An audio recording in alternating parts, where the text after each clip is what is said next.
अस्सलाम वालेकुम, नमस्ते और आदाब दोस्तों। Welcome back to another episode of up close with शिम्स।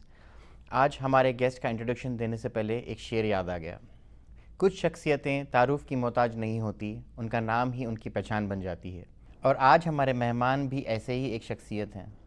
Alampur महबूब नगर ज़िले में पैदा हुए और आज करनूल की पहचान बन चुके हैं। हमारे मेहमान का नाम किसी तारुफ का मोहताज तो नहीं, करनूल में उनका नाम ही उनकी पहचान है।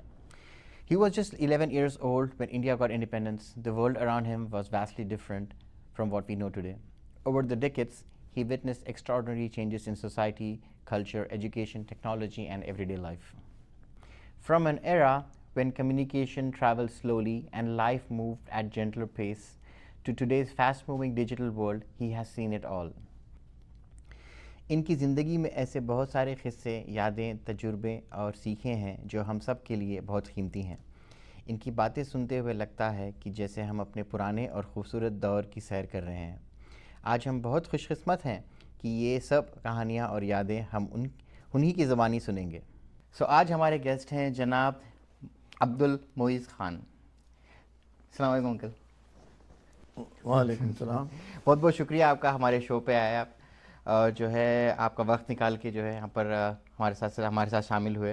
तो बेसिकली हमारा जो छोटा पॉडकास्ट है, हम लोगों को जो है उन लोगों की ज़िंदगी, क्योंकि आजकल के दौर में जो बच्चे हैं ज़्यादातर फ़ोनों पे हर चीज़ की सलाह लेते हैं। तो मेरा जो मेन पर्पस क्या है कि भाई हम एक्चुअली लोगों से उनकी ज़िंदगी के बारे में पूछें, मालूमात करें, तो आप लोगों को जो है मालूमात होते हैं कि एक्चुअल ज़िंदगी में परेशानियाँ क्या है, जितनी आसानी ज़िंदगी नहीं है। तो बहुत बहुत शुक्रिया आपका, आप हमारे शो पे हैं। तो आपके हमारे थोड़े सवाल हैं। अगर तो पहला सवाल तो ये है कि आपका जो है बचपन आपका जो कहाँ पर गुजरा, अगर आप बता। देखिए, मेरी उम्र जो है इस वक्त पे 90 ईयर्स है। माशाल्लाह। तो मैं 1936 में पैदा हुआ। तो मैं एक छोटे सा तालुका था आलमपुर, तेलंगाना का, जो निज़ाम के इसमें आता है। और तो वहाँ ना इलेक्ट्रिसिटी थी जिस वक्त मैं पैदा हुआ हूँ। तो निज़ाम की हुकूमत थी, अंग्रेज़ों की हुकूमत पूरे हिंदुस्तान पे तकरीबन आ गई थी। और ये निज़ाम जो है उनके उनके तहत तो नहीं थे, मगर उनको कुछ हर्जाना देते थे, कुछ पैसा देते थे, जिससे उनकी सिक्योरिटी भी लेते थे उनसे। तो इस तरीके के बहरहाल वो दौर था जब हम निज़ाम के दौर में पैदा हुए। और आलमपुर जो है बॉर्डर था निज़ाम का। उसके बाद में फिर आंध्रा, आजकल जो आंध्रा कहला रहा है, तो वो करनूल लग रहा था उसको। बीच में सिर्फ एक तुंगभद्रा रिवर थी। तो मैं आपको ये बोलना चाह रहा हूँ कि वो दौर ऐसा था कि उधर ब्रिटिशर्स की हुकूमत भी देखा मैं, और इधर निज़ाम की हुकूमत भी देखने का मुझे मौका मिला। और मेरी उम्र उस वक़्त पे जब आज़ाद हुआ हिंदुस्तान, उस वक़्त पे 10 साल की होंगी। तो मेरे को हल्के से नकुश हैं वो मेरे जहन में कि कैसा दौर था, क्या था। और जब पार्टीशन हुआ तो उस वक़्त पे क्या हुआ, और जब ये निज़ाम को पुलिस एक्शन जो हुआ, तो उसका भी मुझे देखने का मौका मिला। माशाल्लाह। तो वो दौर में जो है, जो हम सुने थे कि इंडिया पूरा जो अंग्रेज़ों से सपोर्ट था, पूरा ऑक्यूपाइड था, बट हैदराबाद का जो हिस्सा था निज़ाम का, वो लोग की खुद की हुकूमत थी ना वो टाइम पे जब। और ख़ुद की उम्र, अच्छा उनका सिक्का था, जी। उनकी करेंसी थी अलग, उनका रेलवे लाइन उनकी अलग थी, और जो पोस्ट ऑफिस का जो पूरा वर्क था, जाल जो बिछा हुआ था, वो भी इनके था, सब उनका ही था।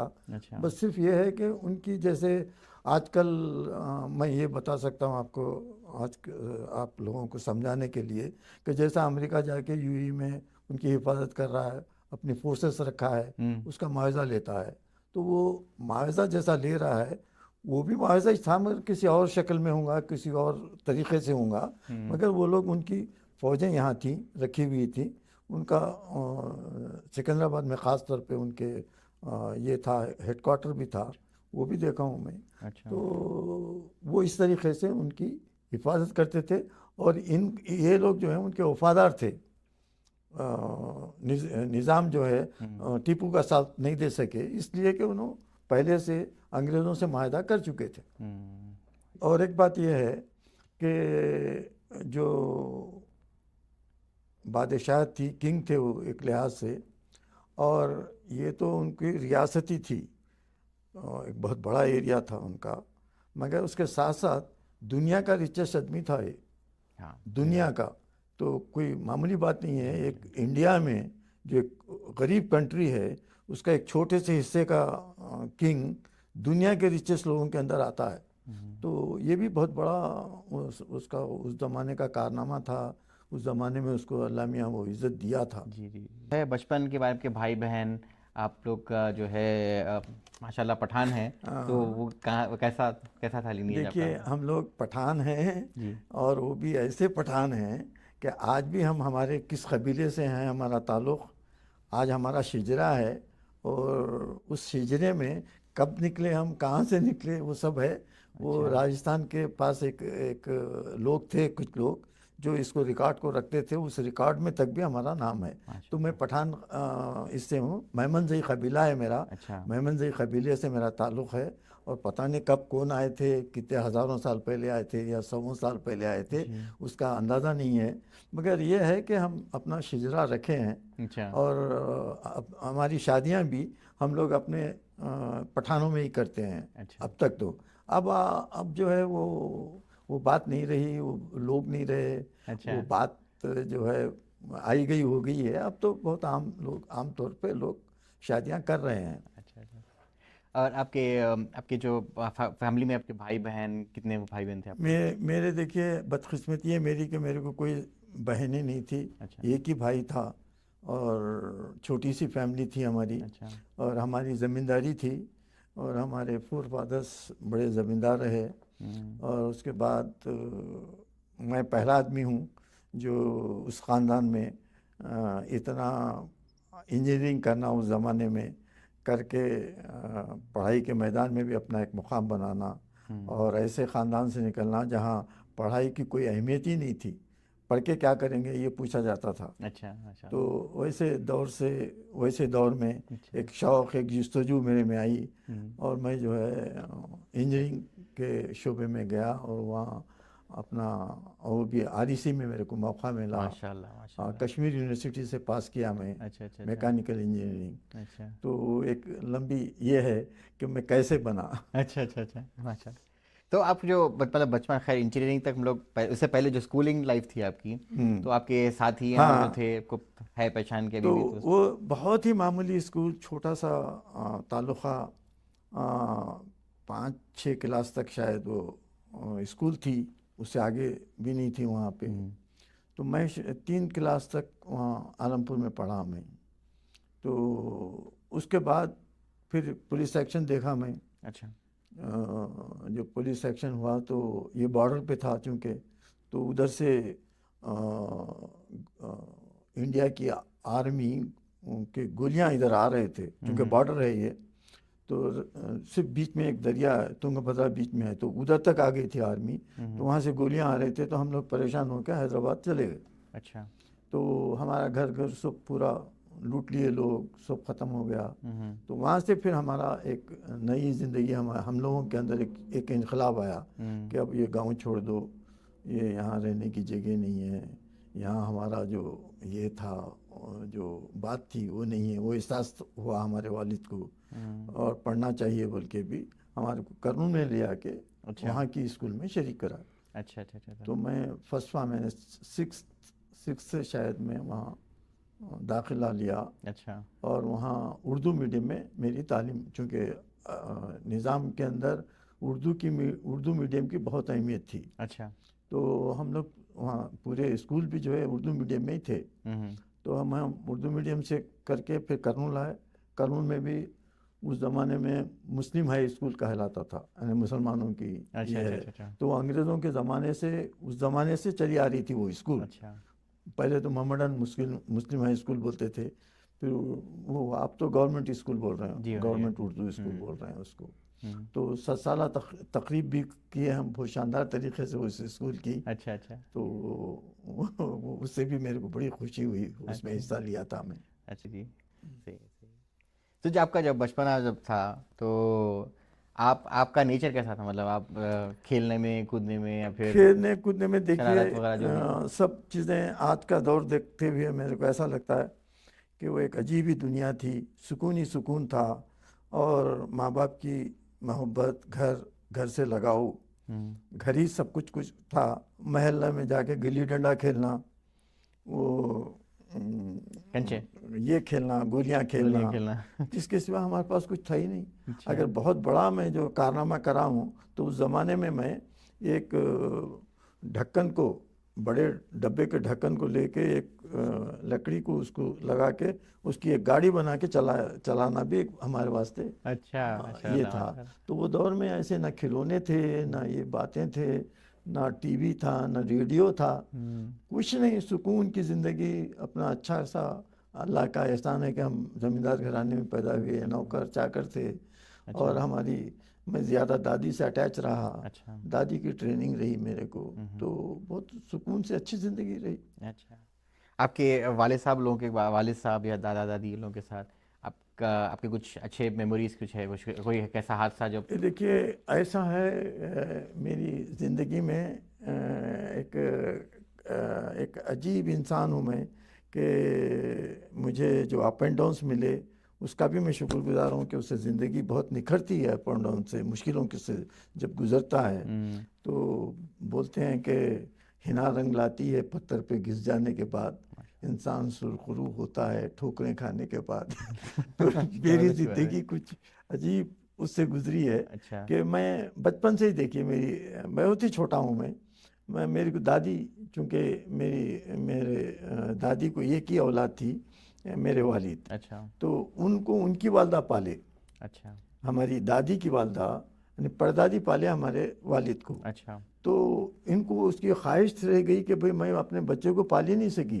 तो उन्होंने एक तरह से, मैं समझता हूँ नेचुरल ये था कि मैं ये बच्चे को पालना है। तो अच्छा। उन्होंने बहुत ज़्यादा प्यार दिए, एक माँ की तरह प्यार दिए उन्होंने मेरे को। अच्छा। अच्छा, तो मैं घर में माँ रहते हुए माँ से अलग रहना एक अजीब बात है कि मैं रहा हूँ, दादी से लगा हुआ रहा। अच्छा। तो एक अजीब बात मेरे में ये आ गई थी कि लोग ताजुब करते थे कि भाई ये माँ के पास जाते ही नहीं, दादी से लगा हुआ है। जी। तो ये शुरुआत है मेरी। अच्छा। अच्छा। तो अच्छा। उसके बाद क्या होता है, एक मैं ये बताना चाह रहा हूँ, माँ का प्यार बहुत नेचुरल होता है और वो देर पा होता है। दादी का जो प्यार था, जब वो मैं 12 साल 14 साल का हुआ हूँगा, 14 साल 14, हाँ 14-15 साल का हो गया हूँगा, उनका इंतकाल हो गया। तो अच्छा। अब मेरे को, अभी मैं छोटा हूँ, 14 साल 13 साल 14 साल की उम्र में, अभी उस ज़माने में माँ से उससे लगे हुए रहते बच्चे। बिल्कुल बिल्कुल। तो माँ चलेगी मेरी एक लिहाज से, माँ रहते हुए भी वो लगाव नहीं हो रहा है पैदा।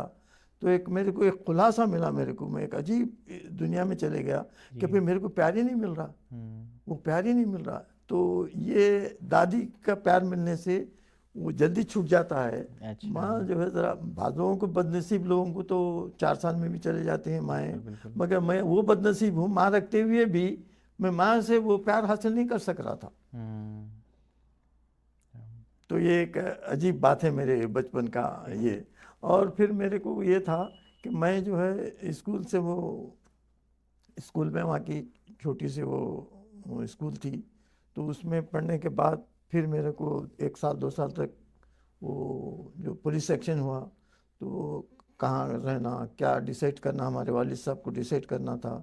तो उसमें भी 1 साल ख़राब हो गया। अच्छा। फिर उसके बाद में जब हम 1 साल ख़राब हो गया तो वो मैं बर्दाश्त नहीं कर सक रहा था कि मैं पीछे जाना। तो मैं बोला नहीं, मैं आगे वो क्लास में जाके शरीक हूँगा। तो वो लोग बोले नहीं, ज़रा आपको फिर पढ़ना पड़ेगा। तो मैं 1 साल फिर वैसा ख़राब करके मैं 6 क्लास में जाके दाखिल हुआ। तो इस तरीके से भी मेरा ये जो है एक रेगुलर ये नहीं रहा मेरा। मेरे को अलग ट्यूशन पे पढ़ाया गया, ये करा, फिर वहाँ स्कूल मेरी हुई। अच्छा। तो स्कूल में जब मैं, ये भी देखिए कैसे ये है, तो हमारे एक ताया थे, तो हैदराबाद में रहते थे, वो मोहतमिम आबकारी रिटायर्ड आदमी थे। तो उन्होंने मेरे को पसंद करके एक लिहाज से बोलिए, उनको क्या बात है नहीं मालूम, उन्होंने बोले तुम आ जाओ मेरे पास आके रहो हैदराबाद में। वहाँ मेरे एक बेटी और एक बेटा अलीगढ़ यूनिवर्सिटी से प्राइवेट इम्तिहान दे रहे हैं मैट्रिक का। अब तुम 3rd फॉर्म में हो, 4th फॉर्म 5th फॉर्म में SLC 3 साल लगते तुमको, तुम जल्दी निकल जाते। तो उसमें भी मैं हैदराबाद चले गया। अच्छा। वहाँ भी रहा। तो मेरा फिर वो वहाँ मैं पास नहीं कर सका। मैं थर्ड फॉर्म का आदमी एकदम से, तो उन्होंने बोले नहीं ये लास्ट ईयर है, फिर आपको चांस नहीं मिलेगा, तो आप जाओ जाके इम्तिहान तो दो, फेल हुए तो हुए। तो ये सोचते हुए भी, ये जानते हुए भी कि मैं फ़ेल हो रहा हूँ, मैं जाके इम्तिहान दिया और वाकई फ़ेल हो गया। मगर फिर आके मैं वहाँ कंटिन्यू करूँगा बोल, तो हमारे ताया साहब फिर कर्नूल आ गए, उनकी लड़की कर्नूल में रहती थी, तो मैं फिर वो छोड़ के फिर स्कूल आना पड़ा मुझे। अच्छा। तो मेरा इस तरीके से नुकसान हुआ, मगर ये है कि मैं मैट्रिक बहुत अच्छे नंबरों से अच्छी तरीके से पास हो गया। मतलब वो टाइम पे मैट्रिक बोल तो बहुत बड़ी बात थी, बहुत और बड़ी अक्सर बात जो थी। है जो ख़ास तौर पे ज़्यादा मुसलमान रहते थे इसमें, तो बच्चों को तालीम बहुत फेल बिल्कुल होते थे हाँ, बिल्कुल उस बिल्कुल। ज़माने में। और ख़ास तौर पे पठानों के बच्चे, अगर कोई पास हो गया तो तू पठान है क्या पूछते थे। ये किस्में। तो अच्छा अच्छा। ऐसे दौर से हम गुजरे, जी। मैट्रिक भी पास करे, फिर उसके बाद पीयूसी आया, तो हाँ। इंटरमीडिएट ख़त्म हो गया। तो पीयूसी में एकदम से इंग्लिश मीडियम में जाना, उर्दू मीडियम से इंग्लिश मीडियम में जाना, और फिर इंग्लिश मीडियम में जाके एक ही साल में अपने आप को संभाल के अच्छे नंबर लाए तो इंजीनियरिंग कॉलेज में जा सकते। बिल्कुल बिल्कुल। तो इसलिए बहुत मेहनत करनी पड़ी मेरे को, अच्छा अच्छा। और वो ये ग्रेड मिला, वो यूनिवर्सिटी ग्रेड्स में दे रही थी। तो बहरहाल इस तरीके से भी मेरी तालीमी ये जो है बहुत ही अप एंड डाउन्स, बिल्कुल अपसेट रहे। जी। और कुछ नॉलेज मेरी बड़ी, जो अलीगढ़ मैट्रिक दिया मैं, तो उसका फ़ायदा भी है, एक ही अटेम्प्ट में मैं निकल गया यहाँ से।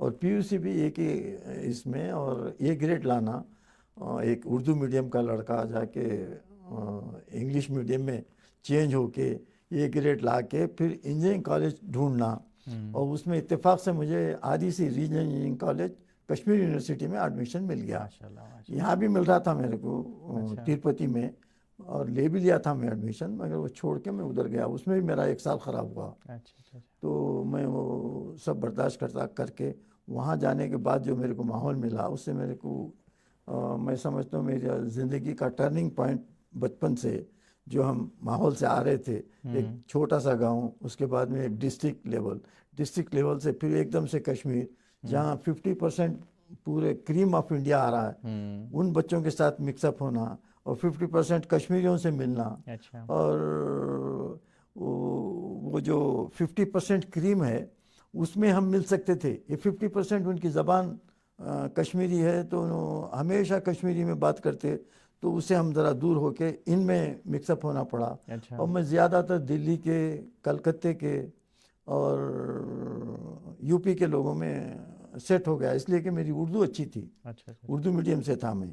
और जो आंध्रा से आए लोग, तेलुगु के सिवा उनको उर्दू ही नहीं आती थी, तो वो बेचारे अलग 2-3 का ही ग्रुप फिरते हाँ। रहते थे। और उससे भी आया था, तमिलनाडु से आया था, कर्नाटका से आया था, कर्नाटका से नहीं, केरला से आया था। तो ये लोग बिल्कुल ही अलग थलग रहते थे। अब मैं थोड़ी सी तेलुगु बोल दिया वो लोगों के, आंध्रा वालों के साथ, तो वो लोगों के अंदर मेरा अच्छा मकाम, मेरी अच्छी दोस्ती हो गई थी। तो अच्छी बात है। इस तरह से मेरे को वहाँ उर्दू बहुत साथ दी, और मैं जो है वहाँ के माहौल में बहुत अच्छी तरीके से सेट हो गया था मैं उस। आपको एक अपनी बात बोलता हूँ, मैं जो है मतलब 94 में हमारे दादा साहब का इंतकाल हो गया। मैं तकरीबन दादा तक का इंतकाल हो गया हमारे, 94 की बात करूँ।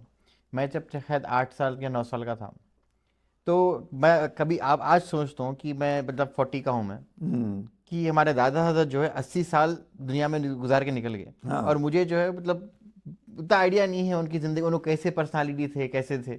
तो आपको दादा के बारे में मतलब कुछ पर्सनालिटी ऐसा आपकी कुछ है जो शेयर करना चाह रहे हैं, मेरे दादा मतलब का आपके दादा या वालिद साहब, जो जो वालिद मेरी साहब के भी। बदकिस्मती है कि मैं दादा को नहीं देख सका। अच्छा अच्छा अच्छा। मेरे दादा कर्नूल के थे, और उनकी 3 बहनें थे। अच्छा तो 2 बहनें नवाबों में दिए गए थे, और एक बहन जो है वहाँ के MLA बना उनका बेटा, अच्छा। महबूब अली ख़ान। अच्छा। तो मैं समझता हूँ कि सिर्फ ये अंदाज़ा लगा रहा हूँ कि उनकी भी ज़िंदगी अच्छी होगी। तो यहाँ जो शादी हुई उनकी आलमपुर में, तो वो नौलखा ज़करिया ख़ान के घर में हुई। अच्छा। तो इससे अंदाज़ा होता है, मगर हम देखे नहीं उनको, कुछ ये नहीं है, कुछ उसका अंदाज़ा ही नहीं है। बिल्कुल। कभी किसी से कुछ सुन लिए तो बस सुन लिए, ऐसा ये है वो। और वालिद साहब के बारे में, वालिद साहब। वालिद साहब मेरे ने, चूँकि मेरी दादी की काफ़ी जायदाद आई थी अपने वालिद से। उस ज़माने के बहुत ही रिचेस्ट आदमी थे वो, और अच्छा। ज़मींदार आदमी थे। तो उनका एक हिस्सा मेरी दादी को भी मिला, बेटी थे ना। तो उसकी वजह से हमारे दादा कर्नूल छोड़ के यहाँ आ गए, आके ज़राअत वगैरह शुरू करे। अच्छा।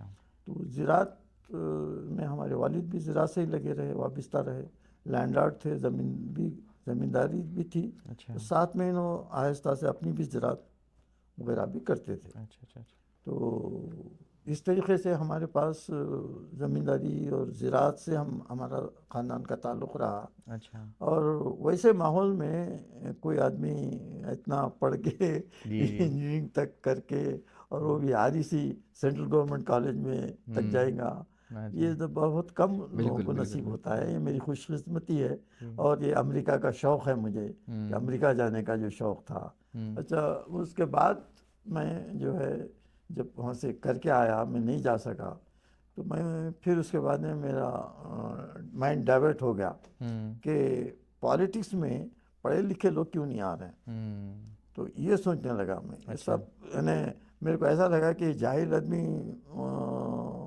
MLA बन सकता है, तो भाई हम क्यों नहीं बन सकते, हम क्यों नहीं आना इसमें। तो इस तरीके से मैं पॉलिटिक्स की तरफ भी अपना अच्छा। रुझान कर अच्छा। अच्छा। अच्छा। अच्छा। उस चलो। तरफ भी गया मेरा ख्याल। अच्छा। और मैं उसमें भी एक हद तक कामयाब रहा, कि अच्छा। मैं कुछ भी नहीं हो के भी मेरे पास 4 मिनिस्टर और सेंट्रल का एक मिनिस्टर, सेंटर के कई मिनिस्टर्स आए मेरे घर को। और ग़ुलाम नबी आज़ाद जो CM भी रहे कश्मीर के, 2 वक्त शायद रहे उन्होंने, और फिर सेंटर के मिनिस्टर भी थे। तो उनकी पूरी जिम्मेदारी, वहाँ के जो CM थे विजय भास्कर रेड्डी साहब, वो मेरे ज़िम्मे दिए थे कि आप थोड़ी बहुत कश्मीरी भी जानते, उनके खाना पकवान ये वो आप उनको जानते, तो आपके पास ही जो उनका पकवान, और गेस्ट में रहेंगे, गेस्ट हाउस में रहेंगे, जी। तो जिम्मेदारी आपकी है कि उनका पूरा ये करना। और वहाँ मुसलमानों के जो एरिया हैं, वो एरिया में उनके मीटिंग्स वहाँ अरेंज कराना। अच्छा। तो इस तरीके से मेरी एक अलग पहचान बन गई कि भाई CM से पहुँच मेरी, अच्छा। अच्छा। अच्छा। हालांकि मैं कुछ भी नहीं हूँ। अच्छा। तो थोड़ा सा इंटरेस्ट उसमें भी आने लग गया था मुझे।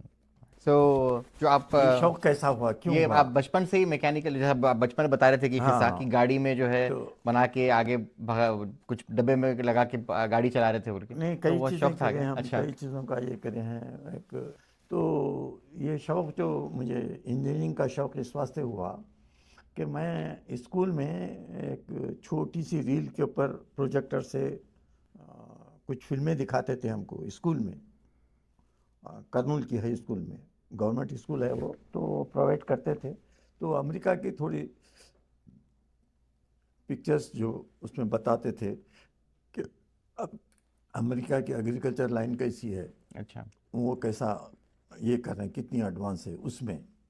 और यहाँ तक कि मिसाल के तौर पे बेकरी में वो लोग कैसा डबल रोटी बना रहे हैं, कैसा उनके पास कारें हैं, कैसा फार्मर के पास भी कारें हैं, उनकी लाइफ कैसी है। तो ये चीज़ें देख के मुझे एहसास हुआ कि भाई हम तो बहुत पीछे हैं। अभी भी हाथ से हाथा वो आटा गूंद के ब्रेड बना रहे हैं, ये बना रहे हैं। और कहीं भी ऐसी फैक्ट्रियाँ, ऐसी चीज़ें, ऐसा हज़ारों एकड़ पे ज़मीन का करना, और वो ट्रैक्टर्स इस्तेमाल हो रहे हैं। ट्रैक्टर का तो हम वजूद ही नहीं था उस बिल्कुल। ज़माने में। तो ये सब चीज़ें देख के मेरे को ऐसा लगा कि भाई अमेरिका इस बहुत ही टॉप इस पे है, बहुत एडवांस है, उनकी कारें बहुत अच्छी हैं, उनकी लाइफ स्टाइल अच्छा है, उनके गाँव की लाइफ अच्छी है। हमारे गांव की लाइफ को देखा तो मैं बहुत ही पीछे हैं हम। तो मेरे को वहाँ से एक शौक़ पैदा हुआ कि भाई अमेरिका जाना चाहिए। अच्छा। तो अमेरिका जाना चाहिए, तो फिर तो जाएंगे कैसा, हम किस चीज़ पे जाएंगे।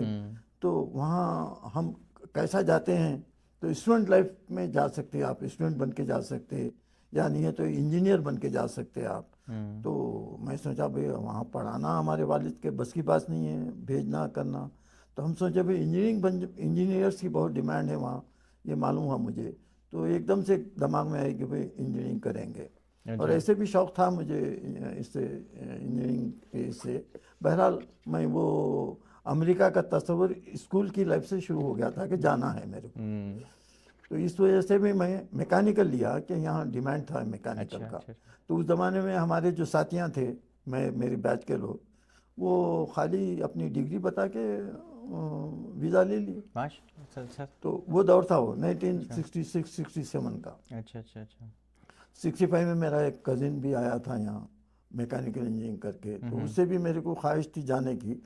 हाँ, फिर आप उसकी वजह से बोल के मैं पढ़ाई की तरफ दिलचस्पी लिया और अमेरिका की ख्वाहिश पैदा हुई। तो मगर किस्मत को कुछ और ही मंजूर था, जी हाँ तो जी मैं अमेरिका नहीं जा सका। अच्छा तो मैं ये सोचा कि भाई वो फिर एक लंबी दास्तान है कि क्यों नहीं जा सका मैं। जब मैकेनिकल इंजीनियरिंग कर लिया मैं, तो जाना चाहिए था। तो मैं आपको बताया कि मेरे 2 ही भाई थे हाँ और 700 एकड़ ज़मीन हमारे वालिद की थी, तो वो सीलिंग में आ रही थी, उसको बचाना था। कैसा बचाना है, वो एक फैमिली होल्डिंग थी, उनका इंतकाल हो गया था, बहरहाल बोझ मेरे पे आया। तो इस वजह से मुख्तसर ये है कि मैं नहीं जा सका, अच्छा ना अच्छा जॉब कर सका मैं। तो अ, मैं ये सोचा कि भाई हम नहीं गए तो क्या हुआ, बच्चों को भेजेंगे।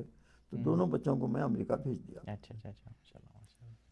तो जब आप मतलब आप बड़े मतलब माशाल्लाह घर में पूरे नौकर चाकर सब थे, जब आप कश्मीर गए पढ़ने के लिए, तो आप वहाँ पर कैसा खाना वाना कैसा पकाना वहाँ पर सीखे, कैसा बच्चों के साथ, या फिर कैसा था खाना वाने का कहाँ वहाँ पे कश्मीर में?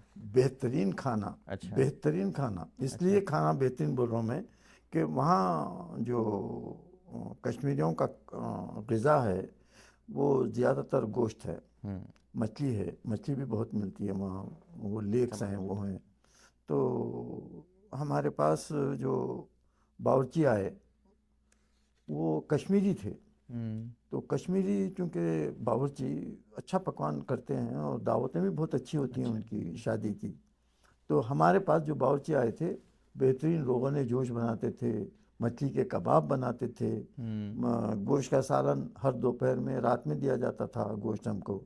सुबह में हमको बटर, ब्रेड, चाहे आप अंडा लो, मक्खन लो, जैम लो, ये सब अच्छी अच्छी ग़िज़ा थी हमारी। और माशाल्लाह मेरे को तो बहुत अच्छे लगा वो वहाँ का ये माहौल और खाना, और ये नए नए लोगों से मिलना, नए नए कल्चर से आए सो लोग थे। तो एक मेरी ज़िंदगी का सबसे अच्छा हिस्सा वहाँ गुजरा। तो और एक सवाल, जब आप जब कॉलेज वगैरह हुआ तो मूवीज़ देखते थे अंकल? मूवीज़ पिक्चर्स देखते, फिल्में देखते थे, फिल्में मूवीज़ वगैरह? हाँ, फिल्में देखिए। पहले तो हमारे वालिद वालदा के सामने तो हम पिक्चर को जा रहे हैं बोल के टिकट के पैसे जो नहीं पूछ सकते थे, वो ज़माना ऐसा था। तो चोरी छुपे से बड़े इससे हम जाते थे। अच्छा तो वो पॉकेट मनी जो भी कुछ मिलती थी उसमें से कुछ पैसे बचाना करना, तो जब जाके पिक्चर देखना। अच्छा वो पिक्चर की भी हम चूँकि पॉकेट मनी में से बचाना होता था, बड़ा मुश्किल था। तो वहाँ ये रहता था कि 4 आने में फ्लोर पे जाके बैठना। अच्छा तो हम लोग अपना सब स्टेटस, मट्टी, दूध सब छोड़ के वो 4 आने के पैसे दे के लाइन में ठहर के जाके पिक्चर देखते थे। अच्छा और वालिद को नहीं मालूम होना, वालदा को नहीं मालूम होना, अच्छा अच्छा अच्छा किसी को नहीं मालूम होना घर में। तो अच्छा इस मगर उस वक़्त पे भी बाज़ दफ़ा कुछ कोई एक आध इंग्लिश पिक्चर देखते थे हम। मैं आपसे बताया कि मैं अलीगढ़ मैट्रिक का इम्तिहान देने 1 साल वहाँ हैदराबाद में रहा। जी तो हमारे ताहिर भाई साहब को सिवाय इंग्लिश पिक्चर के उन्होंने कुछ देखते ही नहीं। अच्छा तो इतना शौक़ था उनको। तो उनके पास वो फिल्मी हीरो हीरोइंस की तस्वीर, उनके मैगज़ीन, तो वो देखने का मुझे मौका मिला पहली दफ़ा। अच्छा तो इस तरीके से वो इंग्लिश पिक्चर्स भी हम देखने लगे थे। अच्छा अच्छा अच्छा तो उससे भी अमेरिका की चाहत और बढ़ गई हम्म वो पिक्चर्स देखने के बाद। तो हम्म आपके फेवरेट एक्टर कौन थे, एक्टर एक्ट्रेस? एक्टर एक्ट्रेस हमारे को तो शौक ही नहीं। हमारे वो साइकिल पे शाली बंडे से सिकंदराबाद जाना, इंग्लिश अच्छा पिक्चर देखना है तो सिकंदराबाद जाना। अच्छा अच्छा अच्छा तो शाली बंडे पे रहते थे हम। तो शाली बंडे पे साइकिल लेके दोनों वो सिकंदराबाद तक पैदल वो अच्छा इससे अच्छा साइकिल से जाना। तो मेरे को शौक़ नहीं था, मेरे पिक्चर्स तो हर जगह मिल जाते थे हाँ हिंदी। तो इन्हों अकेले नहीं जाना चाहते, अच्छा मेरे को लेके जाना चाहते। अच्छा तो बेचारे टिकट भी उन्हें दे रहे हैं, लेके चल रहे हैं। तो उनकी मोहब्बत में जाके इंग्लिश पिक्चर देख रहे थे, ना हीरो का नाम मालूम, ना हीरोइन का नाम मालूम, ना वो लैंग्वेज पूरी समझ में आती। सही है, सही। तो इस तरीके से हमारी वो इंग्लिश पिक्चर देखने का इत्तेफाक हुआ मेरे को। और उससे बाज़ पिक्चरों में जो बैकग्राउंड आते हैं, कारें आती हैं, खूबसूरत चीज़। घरों का ये बताते हैं, वहाँ के रोड्स बताते हैं, तो उससे भी मेरे को ये लगा कि भाई ये बहुत अच्छी जगह है, यहाँ जाना चाहिए। अच्छा, अच्छा। तो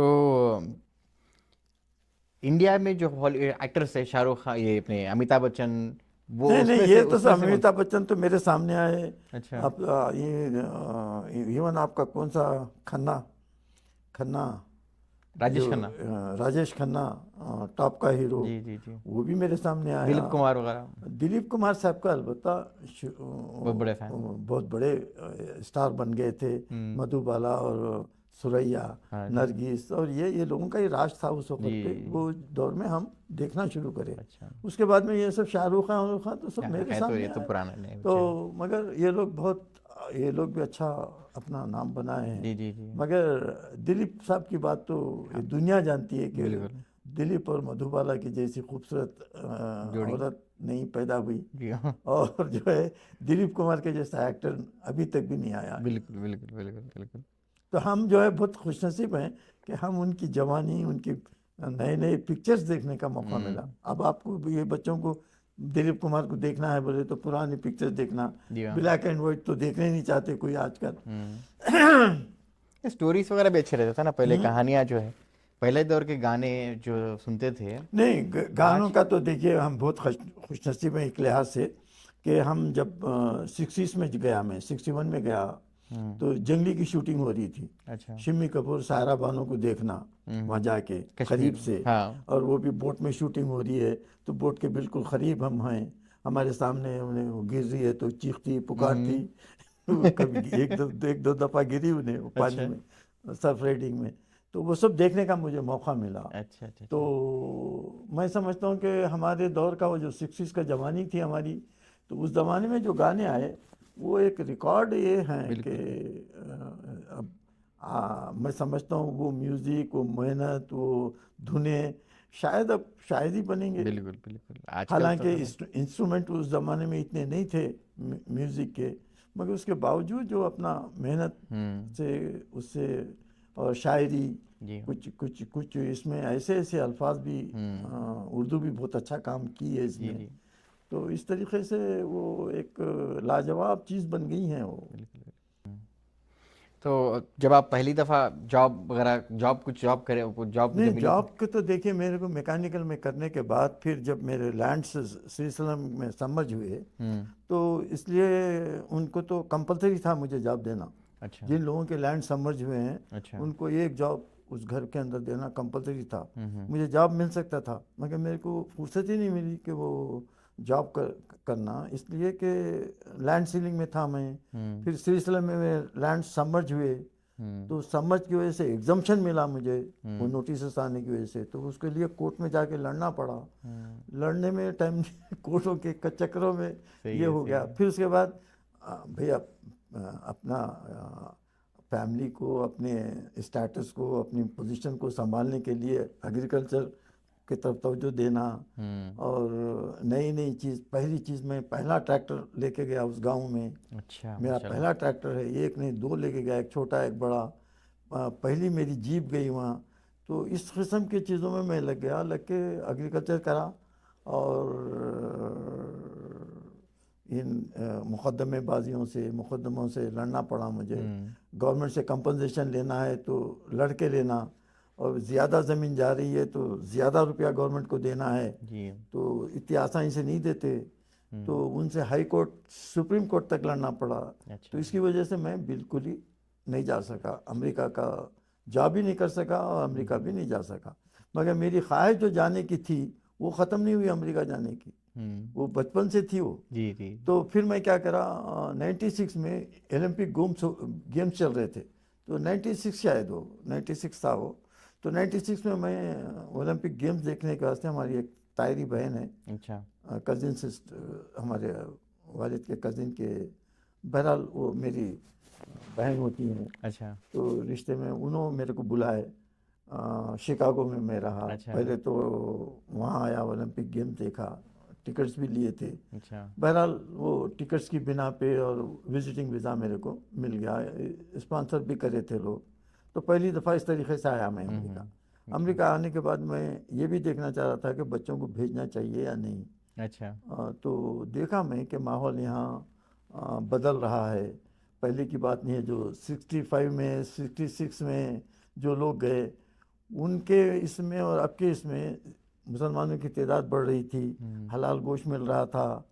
उस ज़माने में गोश्त मिलना भी मुश्किल था, बिल्कुल बिल्कुल। जब 1965 की बात बता रहा हूँ मैं। हम्म। तो वो दौर ख़त्म होके आहिस्ता मसाजिद भी शुरू हो गए थे। हम्म। तो लोग अपने कल्चर को हिफाजत करने की क्या बोलते हैं, एक आ- शऊर आ गया था कि भाई हम हमारे कल्चर को महफूज करना चाहिए। वरना एक नस्ल जो आई पहले की, जो पहले के लोग आए, ना हलाल मिल रहा ना ये है, बच्चे हम्म। गए इंग्लिश में ही बातचीत, इंग्लिश के माहौल को में बढ़ने की वजह से यहाँ ही शादियाँ कर लिए। सही है। माँ बाप का कुछ चल भी नहीं रहा है। तो एक जनरेशन, दो जनरेशन शायद इस तरीके में कुछ लोग ऐसा निकले। जी। तो ये लोग अलर्ट हो गए। हम्म। अलर्ट होके अपनी ज़बान को, अपने कल्चर को की हिफाजत कर रहे हैं, मैं देख रहा हूँ यहाँ। हाँ। और लोग बच्चों को उर्दू भी सिखा रहे हैं। चल अब तो बहुत अच्छा हो गया यहाँ पर, मतलब और कई सारी चीज़ें आ गई, मसाजिद आ गए, मस्जिद हो गए काफ़ी सेंटर्स सारे। आ गए, कुरान की तालीम हो रही है, हम्म। हाफिज़ कुरान भी निकल रहे हैं यहाँ जी पे। बिल्कुल। तो ये बात पहले नहीं थी। हाँ। तो वो देखा मैं सब यहाँ आके हम्म। 96 में देखा कि ये इम्प्रूवमेंट हो रहा है।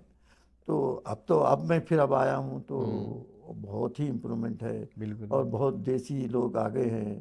और चाहे वो हिंदू रहो मुसलमान रहो, मगर यहाँ जब देसी देसी से मिलता है, अपनी ज़बान में बात करता है, तो वो एक अलग ये रहती है। जी। तो इस तरीके से यहाँ इनकी आबादी भी बढ़ रही है। जी हाँ जी। और नेक्स्ट नेक्स्ट सवाल ये है, आपका ज़िंदगी का सबसे मुश्किल, आपको मैं ये सुना कि आपका जो एक एक्सीडेंट हो गया था पैर का, हाँ, तो वो उसके बारे में थोड़ा सा, और जो है मुश्किल फेस कैसा गुजरा आपका मुश्किल ज़िंदगी। इससे ये था मेरा कि जब मैं आया तो एक तो मैं बताया लैंड सीलिंग के वो तो प्रॉब्लम से वो तो सॉल्व करता रहा, मैं लड़ता रहा और कोई जॉब नहीं करा। उसके बाद मैं ये चाह रहा था कि भाई मेरे पास ट्रैक्टर आना।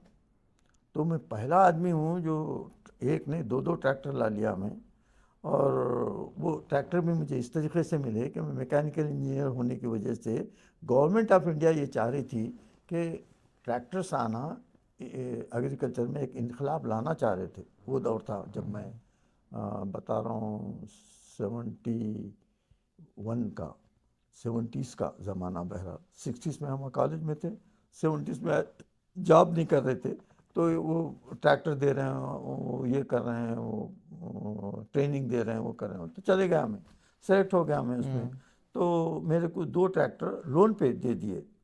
तो लोन लेके मैं दो ट्रैक्टर लेकर आया, एक की बजाय दो लाया मैं, एक छोटा एक बड़ा।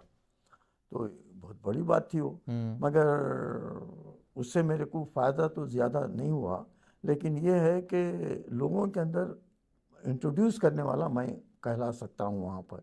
अगर हम्म। किसी का पहला ट्रैक्टर आया तो उस एरिया में मेरा ही था। मगर उस वक्त ड्राइवर नहीं मिल रहे थे, बड़ी मुश्किल से एक ड्राइवर मिला भी, तो सही तरीके से जानते नहीं, तो मैं उनको से मेरे को ट्रेनिंग दी गई। अच्छा। वो गवर्नमेंट की तरफ से ट्रेनिंग दे के ट्रैक्टर दिया हमको।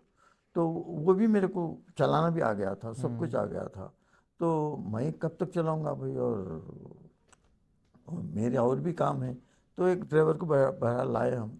तो उन्हें एक एक जगह लेके जाके, वो धनमड़ी बोलते हैं जो धान लगाते हैं, उसमें पानी रहता है, कीचड़ रहता है, उसमें फंसा दिया वो जो केज व्हील थे और वो जो था पीछे, तो वो फंस गया।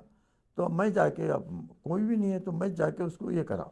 हम्म। तो वो पीछे का लोड इतना था, वो फंसा हुआ, इतना फंसा हुआ था वो कीचड़ में, कि ऐसा उठ गया ट्रैक्टर, अच्छा। ऐसा उठ के उल्टा आके पड़ा। तो उसमें हो सकता था कि मैं बिल्कुल ही दब के ख़त्म ही हो जा सकता था, लेकिन मैं एक छलांग लगाया हूँ। तो अच्छा। छलांग लगाने से एक टांग तो उसके नीचे रह गया। अच्छा। तो एक टांग नीचे रह गया, पूरा गांव आ गया। बेचारे, शाम का वक्त था, 4-5 बज रहे थे, कोशिश करते करते करते मगरिब हो रही थी।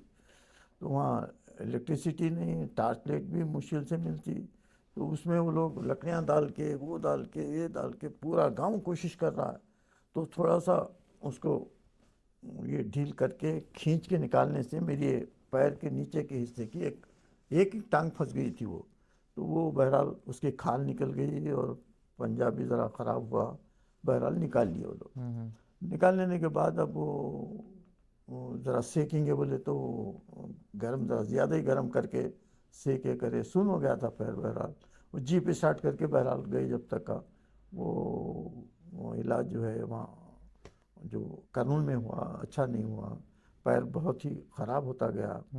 तो एक मेरे दोस्त बेचारे, उनका एहसान है कि वो उस ज़माने में क्या है वो वेलूर हॉस्पिटल में एक अच्छा हॉस्पिटल है, तो वहाँ ले गए। तो वहाँ ले जाने के बाद उन्होंने बहुत कोशिश करे, ज़रा अच्छा इम्प्रूव हुआ, मगर गैंग्रीफॉर्म होना शुरू किया। आखिरी हिस्सा काला होने लग गया। तो उन्होंने बोला देखो मैं पहले ही बोला था तुम ऑपरेशन करो, अब तो गैंग्रीफॉर्म हो रहा, अब तुम अगर आप नहीं कराए तो तुम्हारे बचने के चांसेस बहुत कम है। तो मैं बोला अभी कहाँ तक काटेंगे? तो उन्होंने बोला पैर काटना पड़ेगा आपका। तो पैर काटना है तो एकदम से एक ऐसा इंसान जो बहुत ही एक्टिव रहा हो और वैसे आदमी की अगर एक टांग निकाल दे रहे हैं बोल रहे हैं, तो ना मैं कार चला सकता ना मोटरसाइकिल चला सकता। जबकि मेरी किस्मत में उस ज़माने में मैं वो उन खुशनसीबों में से हूँ कि मेरे को उस ज़माने में जीप मिली, ट्रैक्टर मिले, ये मिले। तो वैसे एक्टिव आदमी को एकदम से उसकी टांग काट दे रहे हैं बोले, तो ऐसा लगा कि ज़िंदगी ख़त्म होगी, क्या क्या फ़ायदा है, क्या पाए ज़िंदगी। तो मैं वो डॉक्टर से बोला नहीं डॉक्टर साहब मैं नहीं ये करता हूँ। तो उन्हें चले गया, बड़ा डॉक्टर है वो, 2 मिनट भी नहीं देता उन्हें, चले गया, नहीं साहब मैं नहीं करा रहा हूँ। वो तो उन्हें बोल रहा है कि तुम बच नहीं सकेंगे। तो मतलब मेरा बोलने का ये है कि साहब ये ज़िंदगी मेरे को नहीं होना है। तो चले गया। वो एक असिस्टेंट भी था वहाँ। तो अब मैं एक 2-3 दिन गुजर गए, फिर वो असिस्टेंट एक दफ़ा आया राउंड पे, तो उन्हें बोला देखो तुम्हारी हालत और ख़राब हो रही है, वो बढ़ रहा है, तुम्हारी टांग अगर नहीं भी काटे तो अगर तुम बाद में कटाना चाहे तो भी और बढ़ के ये जाएगा। तुम ये अच्छा ये है तुम इस पे कर लिए तो एक आर्टिफिशियल लेग लग जाता है, वो भी तस्वुर नहीं था मेरे को, देखा ही नहीं कभी वो आर्टिफिशियल लेग भी लगता है। तो वो बेचारे का मैं आज भी शुक्र अदा करता हूँ कि आप गलत काम कर रहे हैं, तुम इतने यंग आदमी हैं, एजुकेटेड हैं तुम। अरे एक पैर नहीं रहा तो भी लोग जीते हैं, 2 पैर नहीं से लोग भी जीते हैं, एक लंग्स चलेगा तो भी लोग जीते हैं। तो तुम उसके लिए अपनी लाइफ को सैक्रिफाइस करना गलत है। तो बहरहाल समझाया और मैं बोला मैं ले चल के तुमको वर्कशॉप में बताता हूँ, वहाँ जो वो पैर बन रहे हैं लोगों के, चल रहे हैं, वो दिखाता हूँ बोल के ले आके दिखाया हूँ। दिखाते में एकदम से ये हो गया कि भाई अरे नहीं ये तो गलत है। तो फ़ौरन मैं डॉक्टर साहब को बोला कि डॉक्टर साहब वो जब राउंड पे आए उन्होंने हर रोज़ आते थे, मैं बोला डॉक्टर साहब मेरा ऑपरेशन कर दो। अरे बोला तुम, मैं जब बोला तुम नहीं करे, अब तो तुम्हारे को टेम्परेचर बढ़ गया है, इन्फेक्शन बढ़ गया है, अब करना बहुत मुश्किल है। तो बहरहाल मेरी मेरी एक नई ज़िंदगी, जब मौत बिल्कुल मेरे सामने थी और मैं नहीं माना था इनकी बात, और मैं सोचता था कि मैं मरने वाला हूँ, मर गया तो मर गया, मगर मौत मेरे सामने ऐसा हो रही थी कि मैं अभी इतने दिन रहूँगा उतने दिन रहूँगा। वो इससे हट के एक बेचारा एक फरिश्ते की तरह आके पूरा चेंज कर दिया मेरा मेरे ख्यालात को। तो उसका मैं शुक्रगुजार हूँ। बहरहाल मेरी ज़िंदगी वहाँ से एम्पूटेड होने के बाद में मैं मोटरसाइकिल भी चलाया, स्कूटर भी चलाया, ट्रैक्टर भी चलाया। अब माशाल्लाह अमेरिका के अंदर लाइसेंस लेके कार 4 महीने चलाया हूँ। अच्छा 96 में जब आया था मैं। जी जी जी। तो ये भी एक बहुत बड़ी बात है। माशाल्लाह। तो अब जो वक्त गुजरा 40s 50s 60s 70s 80s 90s, आप इंडिया में क्या क्या ट्रांसफॉर्मेशन दिखे मतलब वक्त के साथ 10-10 साल के दौर में, और कौन सा टाइम ऐसा था जब मतलब बहुत रफ्तार से आगे निकली, मतलब बहुत तेज़ डेवलपमेंट हुआ? देखिए पूरी दुनिया में डेवलपमेंट मैं जो देख रहा हूँ, पूरे हैदराबाद का और मेरे शहर करनूल का, ये सब मेरा जो अंदाज़ा है, ये 15 साल 14 साल 15 साल में तेज़ी से आया है अच्छा। ये चेंज। और इससे पहले जो है स्लो ग्रोथ हो रही थी इंडिया की। मैं इतनी स्लो ग्रोथ देखा हूँ इंडिया की, ना ट्रैक्टर और एम्बेसडर और फिएट और जीप के सिवा कोई कोई कार नहीं थी हमारे पास, कोई कार ही नहीं, मारुति भी नहीं। तो एक लंबा ये अरसा गुजरा, फिर वो उस ज़माने में इंदिरा गांधी का लड़का राजीव गांधी शायद वो मारुति को लाए, ये करे वो करे, बहरहाल सुजुकी। वो भी एक हंगामा हुआ कि भाई बाहर की गाड़ी कहीं को आ रही है। तो ऐसे हालात थे वहाँ पे हमारे इंडिया के, कि उतनी बैकवर्ड इससे होते होते होते आया। मगर ये जो 15 साल हैं, ये 20 साल जो हैं, ये इसमें बहुत ज़्यादा तरक्की हुई है और महंगाई भी बढ़ती गई है, बहुत अच्छा। महंगाई बढ़ गई है। और इंडिया में ये ज़मीन की कीमतें बढ़ती जा रही हैं, कभी भी आप उनको गिरती भी ये नहीं देखेंगे आप। इंडिया में कभी भी ज़मीन की कीमत गिर गई है बोल के कभी भी आप नहीं देखेंगे। अच्छा। और इत्तेफाक से हम लोगों के पास ज़मीना थे, उनकी कीमतें भी बढ़ी, तो हमारी ये भी बढ़ गई। और जो सीलिंग थी, सीलिंग से बचाया हमें अच्छा। ज़मीनों को। तो इस तरीके से बहरहाल हमारी भी हालत बहुत सुधरी है 15-20 साल में। रिवोल्यूशन की तरह आया है जी। और तेज़ी से लोग चेंज हो रहे हैं। और एक बात यह है कि साइंस भी तो बहुत तरक्की की, बिल्कुल। बहुत सी चीज़ें ईजाद हुई हैं जो लोगों को, नवाबों को, बादशाहों को, राजाओं को नसीब नहीं थी। बिल्कुल। वो आज के एक मामूली लेबर को, इंडिया के लेबर की बात कर रहा हूँ मैं, यहाँ का लेबर तो पहले से ही बहुत अच्छी ज़िंदगी गुजारता था, मगर वहाँ का लेबर भी आज अच्छी ज़िंदगी गुजार रहा जी है। हाँ। उसके पास भी एक स्कूटर है, एक मोटरसाइकिल है, और वो पेंटर है भी, तो पेंट का डब्बा और सीढ़ी के पीछे आदमी को रख के मोटरसाइकिल पे जा रहा है। तो ये चेंज, मोटरसाइकिल मेरे ज़माने में मेरे पास एक स्कूटर थी तो बहुत बड़ी चीज़ समझी जाती थी। जी हाँ। जी। तो वो दौर अब नहीं रहा। मैं जीप में फिरता था, तो आज हम बड़ी से बड़ी गाड़ी में फिर रहे हैं तो कोई पलट के भी नहीं देखता है कि बिल्कुल क्या है बिल्कुल। बोल के। तो जीप है तो पूरा गांव जमा हो जाता है कि ऐसे हालात थे। तो आज का जो दौर है, तरक्की बहुत तेज़ी से हो रही है। और स्टैंडर्ड ऑफ लाइफ की अगर आप बात करें तो अमेरिका का स्टैंडर्ड ऑफ लाइफ पहले भी अच्छा था और आज भी बहुत अच्छा है। अच्छा। बने जो इंडिया में था बहुत ही गिरा हुआ था स्टैंडर्ड ऑफ लाइफ, गुर्बत थी, बहुत ही गुर्बत थी। वो दूर हो रही है आहिस्ता आहिस्ता, आ रही है। मगर गुर्बत तो है वहाँ, हाँ। अभी भी है, गुर्बत तो है। हाँ, मगर पॉपुलेशन ज़्यादा है ना, मगर पॉपुलेशन थोड़ा थोड़ा इम्प्रूवमेंट है, इम्प्रूवमेंट है। यानी गरीबों की तादाद कम हो रही है। और पैसा भी बस लिमिटेड लोगों के पास होता था, अब वैसी बात नहीं है इंडिया में भी। ऐसा क्यों हुआ कि पहले के दौर में खैर पीछे पैसे नहीं थे मगर लोगों के पास वक्त था, रिश्तेदारी अच्छी रहती थी। आजकल के दौर में ऐसा दिख रहा, मतलब ऐसा लोगों का मानना है कि भाई जो नया जो जनरेशन है, फैमिलीज जैसे बढ़ते रहते बहुत दूर हो जाते दिखता। आपको क्या लग रहा है आपके नज़रिए नहीं में? देखिए, वो मैं चूँकि बहुत लंबा पीरियड से देखते आ रहा जी हाँ, हूँ, जी हाँ, जी हाँ। और बहुत कम लोगों को भी अल्लाह मियाँ देता है। जी आजकल का जो स्टैंडर्ड ऑफ लाइफ देखे तो उससे मैं बहुत आगे हूँ, जी। अल्लाह का एहसान है मेरे ऊपर। तो वो नक्शा मेरे जहन में है कि मेरा बचपन कैसा था, गुर्बत कैसी थी, लोग कैसा रहते थे, बग़ैर लाइट के, जी हाँ। बग़ैर फ़ैन के, बग़ैर इसके, वो लाइफ कैसी थी, जी उसको आज के बच्चे जानते ही नहीं। जी आज का जनरेशन को तो मालूम ही नहीं है कि क्या थी तकलीफ़ें, क्या थी क्या नहीं थी। और ये तकालीफ की बातें हैं, लेकिन सुकून की तरफ जाएंगे आप, तस्वीर का अगर आप दूसरा रुख देखेंगे तो वो बहुत ही बेहतरीन था, जी। बेहतरीन था वो। सुकून था, ऑनेस्टी थी लोगों के अंदर, काम काम करने की जुस्तजू थी, लोग मेहनत करते थे, उस जिसकी वजह से उनकी सेहत अच्छी रहती थी। इतनी मेहनत करते थे कि उसकी वजह से उनमें इतनी क़ुव्वत, ताकत, क़ुव्वत बर्दाश्त बड़ी भी थी उनकी। यहाँ क़ुव्वत बर्दाश्त का सवाल ही नहीं जी है। एसी में रह रहे हैं, एसी में जा रहे हैं, एसी गाड़ी है, तो उससे आपकी क़ुव्वत बर्दाश्त क्या? ख़त्म हो रही है।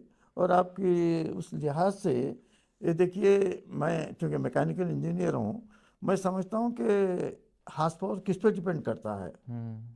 इंजन तो गाड़ी में सब में लगे हुए हैं, बिल्कुल बिल्कुल। मगर हार्स पावर देखा जाता है कि किस गाड़ी का कितना हार्स पावर है, तो उसको आप लाइक करते। मगर अपने खुद हार्स पावर पे कभी गौर करें कि पहले के लोगों का क्या हार्स पावर था और तुम्हारा क्या हार्स पावर है, कभी गौर करे? नहीं है। आज का हार्स पावर ही बहुत गिर गया है। तो लंबे चौड़े ये भी दिखेंगे बाद लोग, क्योंकि वो जेनेटिकली आ भी गया आपको, तो आप में हार्स पावर ही नहीं है। बिल्कुल बिल्कुल। यानी मैं अपनी कॉलेज का, मैं इंजीनियरिंग कॉलेज में, जहाँ पूरी इंडिया से लोग आते हैं, तो मेरा शौक़ इतना था उस ज़माने में जिम से, तो मैं जाके हमारे डीन साहब से बोला, साहब जिम नहीं है, जिम मंगा दो। तो जिम मंगाए। मैं नया फर्स्ट बैच में गया था मैं, तो जिम मंगाया मैं। और एक अलीगढ़, मिस्टर अलीगढ़ जो है हमारे पास, ये लाइब्रेरियन बन के आए थे, तो उन्होंने भी मेरे को बहुत पसंद करने लगे, उनसे सीखा भी मैं काफ़ी चीज़ें। तो जिम मंगाया, जिम मंगाया, तो मैं देखा कि पंजाब के लोग ऐसे मोटे तगड़े सरदार जी पुलअप्स ले बोले तो ये एक पुलअप्स नहीं ले सक रहा है। तो ये मैं ये बताना चाह रहा हूँ कि हाथ पावर भी आपकी ताकत भी बहुत काउंट करती है। तो वो ताकत काउंट करती है आपकी फिजिकल वर्क से, ये है ताल्लुक उसका। जेनेटिकली भी है, ये भी मैं मानता हूँ कि जेनेटिकली भी आता है, मगर जेनेटिकली भी तबाह हो जाता है आपकी हैबिट्स की वजह से, आपकी लाइफ स्टाइल की वजह से वो ख़त्म हो जाता है।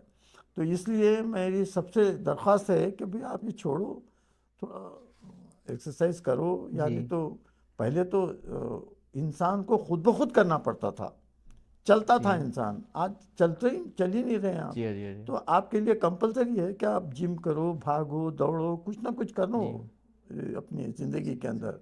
तो ये चेंज बहुत बड़ा है। आप जो सवाल कर रहे हैं कि क्या चेंज है, तो ये है कि आप लोग बहुत। रिश्तेदारों में कैसा है? रिश्तेदारी में मेरे रिश्तेदारों में नहीं, अब जो आजकल के नए जो बच्चे दौर आ रहे हैं, पहले जैसा मतलब इज्जत से बात करते थे या फिर बच्चों में बड़े लोगों का? वो देखिए, वो वैल्यूज़ जो हैं वो दौर में, वो दौर के अंदर में और आज के इसमें, और ख़ास तौर पे आपके जो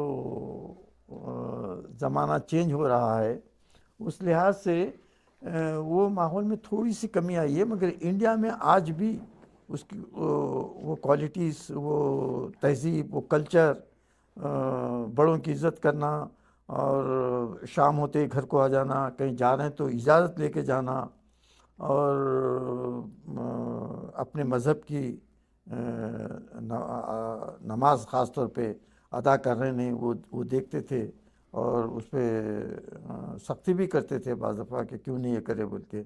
अब वो चीज़ें ज़रा वहाँ भी थोड़ा सा कमी आ रही है, यहाँ तो बिल्कुल ही नहीं है। यहाँ का कल्चर ये है कि ये देखिए, ये कल्चर एक दिन में नहीं आता। ये तहज़ीब, कल्चर, ये जो तमद्दुन है, इसको सदियाँ लगते हैं। तो जब एक जाके एक कल्चर बनता है, तो ये अमेरिका का सदियों से बना हुआ ये कल्चर ये है कि यहाँ पे माँ बाप को जो इज़्ज़त देना है वो है, मेरी ज़िंदगी में मैं जो देखा हूँ वो यहाँ बहुत ही कम है। अच्छा, ये एक इसकी वजह क्या है ये भी सोचा मैं। अरे भाई, इतना लगाव ही नहीं है, ना माँ को है ना बाप को है, बच्चों से भी लगाव नहीं है, और बच्चों माँ से क्यों? तो उसकी असल वजह ये है कि बेचारे जो हैं वहाँ के इंडिया के जो माँ बाप हैं, अपना हर पूरी तवज्जो बच्चे पे देते हैं, और अपने खून पसीने की कमाई उनकी एजुकेशन पे खर्च करते हैं। यहाँ एजुकेशन फ्री, बुक्स फ्री, बाज़ जगह तो ड्रेस भी फ्री, इस किस्म का माहौल है। तो आप माँ बाप के ऊपर रहा है क्या भाई बोझ? दोपहर का खाना फ्री, आप खाली था सुबह में तक कुछ भी खिला के चला दिए, दोपहर में खा लेता, रात में भी कुछ इतना डाल दिए तो खा लेता, बच्चा पल गया। सही है। तो वहाँ पे अपनी गाड़ी मेहनत से, गुर्बत है भी तो, रक्षा वाला भी है, तो बच्चे को स्कूल भेज रहा है, फीस दे रहा है, और प्राइवेट स्कूलों का वहाँ ये है, राज है। गवर्नमेंट स्कूल में तो बहुत कम लोग बच्चे जाते हैं। तो वहाँ एक मिडिल क्लास आदमी इतनी मेहनत से कमाई हुई बच्चों पे खर्च करता है, तो बच्चे को भी उसका एहसास होता है, और इनको भी लगाव होता है कि भाई हम उस पर खर्च करें हैं, उससे कुछ उम्मीद रखते हैं। यहाँ खर्च ही नहीं करें आप तो उम्मीद कैसी? तो ये किस्म का माहौल यहाँ का था। और अब इस माहौल में ये बच्चे भी आ रहे हैं, तो थोड़ा बहुत वो कल्चर का, वो तमद्दुन का तो फ़र्क आएगा। अगर आप छोड़ देंगे, ढील छोड़ देंगे, तो वो भी हाय हाय हाय हाय बोल के चले जाएंगे आपको। तो पॉलिटिक्स में इंस्पिरेशन का पॉलिटिक्स में देखिए, मैं मेरा जो शौक शुरू, मैं तो आपको बताया कि अमेरिका मेरे को एक ख्वाहिश कैसा पैदा हुई, जी और आज मैं फील कर रहा हूँ कि लोग आज उसके ऊपर आज तवज्जो दे रहे हैं और हज़ारों लाखों की तादाद में आना चाह रहे हैं। जी हाँ और उस ज़माने में कोई खुला पड़ा हुआ था, कोई नहीं आ रहा था। यानी मेरा ज़माना तो मैं तो देखा हूँ कि खाली आपको ये बता दिए और आगे लेबर की ज़रूरत थी यहाँ पे। उस ज़माने में कई किस्म के लोगों को ले रहे थे, तो नहीं सोच रहे थे। आज मैं कितना आगे था ये सोचता हूँ कि मैं उस ज़माने में सोचता था कि भाई अमेरिका अच्छी चीज़ है। अब लोगों को मालूम हो गया अच्छी चीज़ है, तो आने के लिए रास्ते बंद है, तड़प रहे हैं। तो ये फ़र्क है मुझ में और के आज के लोगों की जो सोच है, इससे मैं इन लोगों की सोच से बहुत आगे था। जी तो जी इसलिए मेरी खुशी होती है कि मैं नहीं भी गया तो अपने बच्चों को भेजा। तो अब पॉलिटिक्स पे आ जाते हैं हम, कि ये ख्वाहिश तो हमारी पूरी नहीं हुई, मगर बच्चों को भेज दिया। तो दूसरी ख्वाहिश इस तरह से शुरू हुई मेरी, कि अब मेरे को मेरे केसेस भी कुछ इसमें नॉर्मल हो रहे थे, कुछ ज़रात वगैरह का भी ये हो रहा था। तो मेरे एक अंकल हैं, यानी हमारे वालिद के कज़िन महबूब अली ख़ान, जो पहली दफ़ा वहाँ के एमएलए बने थे और 3 दफ़ा चेयरमैन भी बने थे म्यूनसिपैलिटी के। तो उनके घर में मेरा आना जाना था, तो मैं देखा उनकी बड़ी इज्जत हो रही है, गुडपोशी होती। एक जीत के आए थे उन्होंने, मैं उनके घर में ही था। तो जो इज्जत, जो घर भर जा रहा है लोगों के अंदर, ये हो रहा है, उनको उनका जुलूस निकल रहा है, ये सब चीज़ें देख के बचपन से ही मैं सोचने लगा था अच्छा कि अरे ये चीज़ बहुत अच्छी है। मगर चूंकि अमेरिका का शौक़ था, वो था, वो सब एक एक करते गए। मेच्योरिटी आई तो पहले का फिर जहन काम करने लगा कि अरे भाई मेरे को पॉलिटिक्स में क्यों नहीं जाना चाहिए, और पढ़े लिखे लोगों की कमी है वहाँ पे, और मैं एक डिग्री मैकेनिकल इंजीनियर रख के मैं जब जॉब भी नहीं करना चाह रहा हूँ, अमेरिका भी नहीं गया हूँ, तो ऐसे लोग क्यों नहीं आना चाहिए पॉलिटिक्स में। और वहाँ 40% मुसलमान भी हैं, और उसकी वजह से हमारा एक ताया, हमारा बाप के कज़िन ब्रदर एमएलए चेयरमैन रहे हैं, तो हम क्यों नहीं बन सकते। तो एक शौक़ शुरू हुआ मुझे कि भाई मुझे भी जाना चाहिए। तो ऑलरेडी वहाँ सीनियर्स बैठे हुए थे, मैं ज्वाइन कर लिया, एक पार्टी ज्वाइन करा जो है कांग्रेस। कांग्रेस पार्टी बहुत मशहूर थी, बहुत नामवर थी, आज़ादी दिलाने वाली पार्टी थी। तो उसमें दाखिला ही पहले मुश्किल था, तो बहरहाल मैं उसमें घुसा और अच्छा खासा अपना एक पोजीशन बनाया आहिस्ता आहिस्ता। तो अब आप माशाल्लाह से यहाँ पर ज़िंदगी देखिए, इंडिया में ज़िंदगी देखिए। अब जो बच्चे जो यहाँ पर आके जो यहाँ पर आना कोशिश कर रहे हैं, तो शायद थोड़े लोगों को वीज़ा नहीं मिलता, या फिर उन लोगों के लिए कुछ सजेशन है आपका? देखिए, जब वीज़ा आसानी था तो उस वक़्त पे उनकी लापरवाही और उनकी सोच उस वक़्त पे उतनी नहीं थी, उसकी वजह से शायद उस वक़्त पे वो लोग नहीं आ सके। अब लोग आना चाह रहे हैं, शऊर आ गया है कि भाई अमेरिका का स्टैंडर्ड ऑफ लाइफ, मैं भी देख रहा हूँ कि इंडिया से कंपेयर करें, हम कितने भी आगे आ जाएं, कितनी भी हम तरक्की कर लें, फिर भी हम अमेरिका से पीछे हैं। जी जी और यहाँ का जो स्टैंडर्ड ऑफ लाइफ देखा मैं, तो उस लिहाज से हम लोग बहुत पीछे हैं वहाँ पे। मगर अच्छे हैं, फिर भी ठीक है। वो हालात अलग हैं, ये हालात अलग हैं। मगर मैं आपको ये बताना चाहूँगा इन लोगों को कि कभी भी मायूस नहीं होना है, बिल्कुल और आप कोशिश कीजिए, रास्ते फिर भी खुले हुए हैं। जी और आपकी जुस्तजू अगर उतनी है तो आप अमेरिका आज भी आ सकते हैं, जी। और नहीं भी है तो आपको अल्लाह मियाँ जिस हालत में रखा है वहाँ खुश रहिए, और वहाँ भी तरक्की करने की कोशिश कीजिए। चल आपके आपके लड़के जो है यहाँ पर आके भी वापस हाँ, वो तो भी मैं आपको ये तो एक मिसाल कायम हो गई है। बहुत कम लोग ऐसे होते हैं, 99% लोग ऐसे होते हैं कि यहाँ आने के बाद जाते नहीं हैं। अगर जा रहे हैं तो एक 10% होंगे, 90% में से एक 10% जाते होंगे। तो उनमें से एक बच्चा मेरा भी है।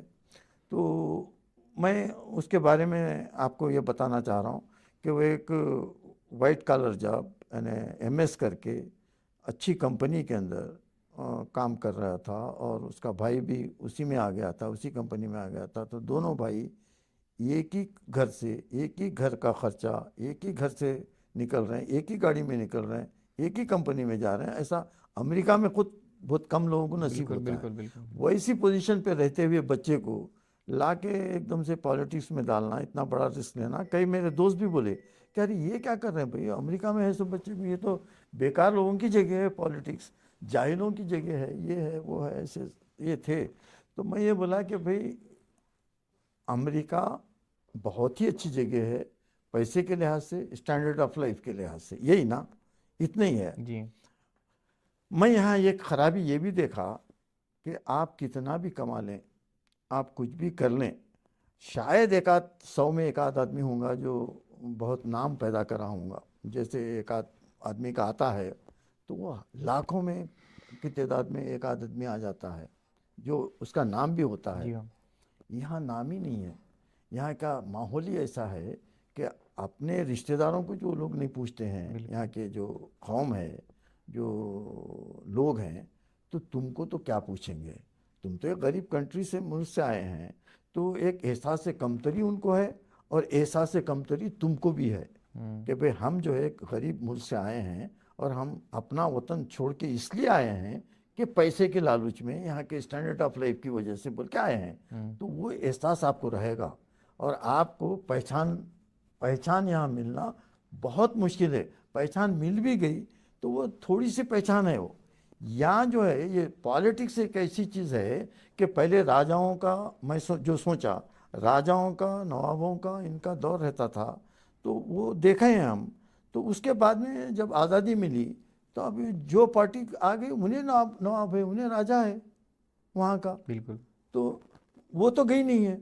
तो जब आप अब चेंज आया है थोड़ा, नवाबों में ये था कि आप ही का ख़ानदान रहना, आप ही के लोग रहना, आप ही एक ही आदमी हैं। वो उसकी बजाय वो फैल गई है।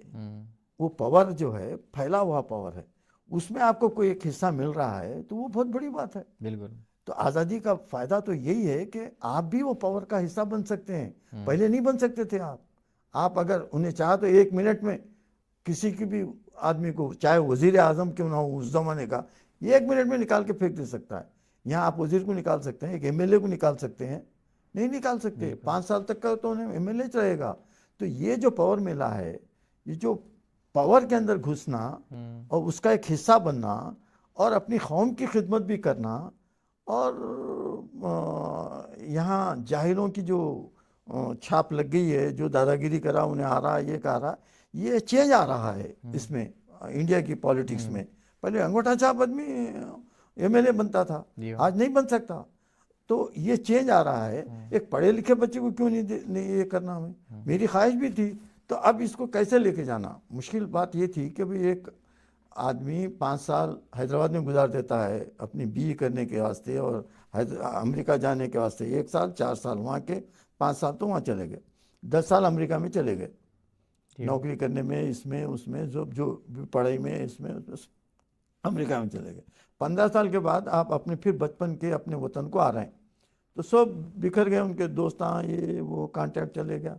तो वैसा आदमी कैसा बन सकता है, मैंने बिल्कुल नहीं बन सकता। तो मैं बोला कि फिर मेरा जो बैकग्राउंड है उसके नाना का बैकग्राउंड है और यहाँ एक 40% मुसलमान है। तो इन चीज़ों को लेके मैं सोचा कि भाई एक मौका है तो जाएंगे। पावर का हिस्सा बनना, ये पैसा तो वहाँ भी मिल सकता है, यहाँ भी। क्या इंडिया में करोड़पति अरबपति लोग नहीं है? बिल्कुल है। तो क्या उनके पास किसी चीज़ की कमी है? जो तुमको अमेरिका में मिल रही है उनसे ज़्यादा उनके पास रखे हुए हैं, उनके अपने प्लेन्स रखे हुए हैं, उनके अपने क्या क्या नहीं रखे हुए हैं भाई। कभी आप अंबानी और कभी शाहरुख खान की ज़िंदगी पे गौर करो कि पैसे की वजह से क्या क्या नहीं है उनके पास। तो पैसा एक अलग चीज़ है, पावर एक अलग चीज़ है, लोगों की खिदमत करना एक अलग, ये चीज़ें अलग हैं ये। जी बिल्कुल। और आप फ़र्ज़ कीजिए कि हर आदमी मानता है, हर मज़हब मानता है कि दूसरे की मदद करना, तो आपके जो मदद करने की जो लिमिट है वो बहुत ही लिमिटेड है। कितना ये करेंगे आप, जो खैरात करेंगे, ज़कात देंगे, वो देंगे, एक लिमिटेड है। मैं वो भी सोचा, एक आदमी अगर अच्छा पढ़ा लिखा आदमी आता है और गरीबों की मदद करता है और उसके पास पावर है एमएलए का, उन्हें हर डिपार्टमेंट में जा सकता है, हर जगह जा सकता है, हर एक को सिफारिश कर सकता है, पैसे लेके भी कर सकता है, बगैर पैसे लेके भी कर सकता है। जी हाँ। तो अगर ये बगैर पैसे लिए के करता है और लोगों की मदद हो रही है, तो उससे आपको दुआ मिलेंगी, पहचान मिलेंगी। आप ये उम्मीद मत रखो कि उन्हें फिर मेरे को वोट डालेगा, ये उम्मीद नहीं रखना चाहिए। जी हाँ। मगर आप अल्लाह के वास्ते अगर करते हैं कुछ काम और बगैर पैसे लिए के करते हैं, तो एक अच्छा एक एमएलए बन सकता है, एक अच्छा ज़िंदगी सिर्फ पैसे का नाम ही नहीं है, और भी गम है। एक शायर बहुत अच्छा शेर बोला है, मुझसे पहली सी मोहब्बत न मांग मेरे महबूब, और भी गम है ज़माने में मोहब्बत के सिवा। बिल्कुल। तो पैसे के सिवा मैं ये बोल रहा हूँ कि और भी चीज़ें हैं। जी हाँ, जी हाँ। तो माशाल्लाह। पहले के जैसा दौर नहीं रहा, तो उन्हें भी वही बोल रहा है, पहली सी मोहब्बत ना मांग मेरे महबूब। तो इसी तरीके से पहले का दौर गया है, अब नए दौर में आप पॉलिटिक्स में भी आना चाहिए मुसलमाना। तो मौके भी बहुत कम मिलते हैं, मुश्किल से मिलते हैं। हम हैं ज़िंदा, एक मौका है, कोशिश करेंगे। तो एक जॉब करते हुए आदमी को, एक अमेरिका में रहने वाले आदमी को ला के पॉलिटिक्स में डाल देना, फिर सीट मिलती नहीं मिलती, एमएलए बनते नहीं मिलते, एक रिस्क लेना। जी हाँ। और मैं अल्लाह का एहसान मानता हूँ कि वो मेरी ख्वाहिश पूरी कर दिया। जी बिल्कुल। मेरे साथ ना सही, मेरे बच्चे को तो, हम अपने बच्चे को तो एक अमेरिका की ख्वाहिश पूरी हो गई एक बिल्कुल है, बिल्कुल। और एक एमएलए बनना था, जी। नहीं बने तो बच्चे को बना दिए। तो इस तरीके से अल्लाह का मैं शुक्रगुजार हूँ, जी हाँ। और कभी भी मायूस नहीं हूँ मैं, और हर हाल में खुश था। जब भी खुश था, नहीं भी मिली मेरे को एमएलए की सीट तो भी खुश था मैं। जी अच्छी अच्छी अल्लाह के ऊपर ये है कि एहसान ही मेरा, ये अल्लाह का एहसान ये है कि उन्हें बन गया है, बस है। बहुत अच्छा, माशाल्लाह। तो और एक सब कुछ सवाल मैं ड्राइवर वाले साहब को पूछा था कि अगर आपको ये आपकी ज़िंदगी वापस शुरू से स्टार्ट करने को मौका मिले तो आप कोई सी चीज़ अलग करेंगे या फिर बिल्कुल जैसा है वैसे ही जिएंगे? अलग क्या करेंगे, पहले तो ये ज़िंदगी मिलती नहीं है, जी हाँ, जी और अगर बिलफर्ज अगर मिल भी गई, जी तो मैं समझता हूँ कि मैं दुनिया के बहुत ही कामयाब लोगों के अंदर मेरा भी शुमार होऊंगा, इसलिए कि मैं इतने अप एंड डाउन से गुज़रा हूँ। जितनी ख्वाहिशें अल्लाह मियाँ मेरे को दिया, कई ख्वाहिशें पूरी होने के बाद भी, बहुत किसी शख्स के हज़ारों ख्वाहिशें ऐसी कि हर ख्वाहिश पे दम निकले, बहुत निकले मेरे दिल के अरमा, फिर भी कम निकले। जी हाँ, जी तो मेरे साथ भी यही है कि हज़ारों ख्वाहिशें ऐसी हैं कि हर ख्वाहिश पे दम निकले। जी तो चूँकि बहुत निकले मेरे दिल के अरमा, फिर भी कम निकले, तो अगर मुझे दूसरी ज़िंदगी मिल गई, तो वो जो ख्वाहिशें कुछ रह गई हैं, अच्छा। शायद उसको मुकम्मल करने में मैं बहुत मसरूफ़ हूँगा, और शायद कामयाब भी हो जाऊँगा। माशाल्लाह। मैं एक लिहाज से तो कामयाब इस लिहाज से हूँ कि मेरे बच्चों की मैं जो ख्वाहिश थी अमेरिका में जाने की, वो पूरी हो गई। और अब मैं जब आता हूँ, तो मैं ऐसा महसूस करता हूँ कि भाई मैं यहाँ रहता तो भी यही करता था, जी आज मेरे को वही मुकाम ये बच्चा दे रहा है, एक बच्चा भी रहा तो बस है। बिल्कुल। तो उसके बावजूद मैं नाखदरा भी हूँ, ज़रा लापरवाह भी आदमी हूँ, मुझे हर साल आना चाहिए, जी हाँ। नहीं आया हूँ, बहुत जी दिनों से आया हूँ, मगर वो ख्वाहिश पूरी हो जाती है मेरी जब मैं आता हूँ मैं जी तो। जी जी। और एक सवाल है कि अगर आप अपनी ज़िंदगी पलट के देखें तो आपके जो दौर से गुजरे, जो मुश्किलात आसान जो गुजरे, आप आज के दौर के बच्चों को क्या सजेस्ट करेंगे? मैं ये सजेस्ट यही करूँगा कि अप एंड डाउन्स आते रहते हैं, और किस्मत के भी फैसले होते हैं, जी। और उनके सामने आप कुछ नहीं कर सकते। हम्म। तो इसका मतलब मेरा ये नहीं है कि आप सिर्फ किस्मत पे भरोसा करके बैठे रहेंगे और आपके काम हो जाएंगे।